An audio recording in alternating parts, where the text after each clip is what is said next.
Hello again, it's Harry here, your geriatric nurse from Toronto, Canada. Back for my humble contribution for the care for the older adults and their caregivers. Tonight, I just wanted to remind everyone about the benefits of optimal mobility and promoting it. This is very important in preventing any of the triple Ds, um, and especially if they have any of the triple Ds as well. It's something that we have to reinforce as caregivers, as loved ones.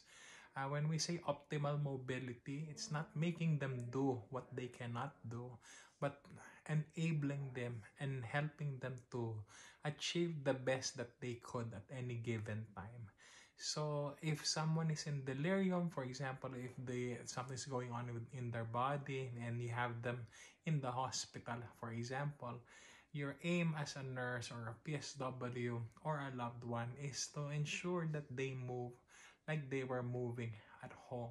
Or if it's not possible, if it's not safe, to aim to do so as early as possible.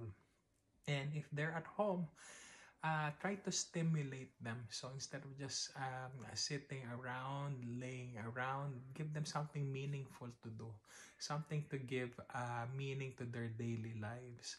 Again, in an effort to promote optimal mobility. Now, if someone is living with dementia, sometimes they may get forgotten or maybe not prioritized as much as people who are not living with dementia.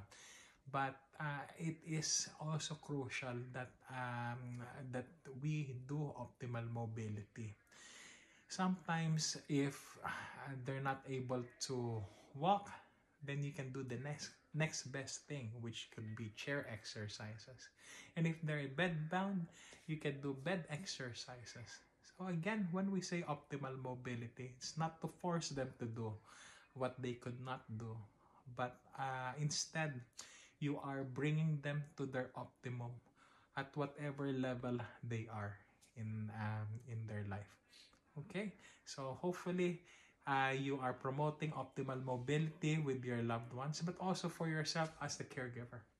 Okay, hope everything is good and see you again next time.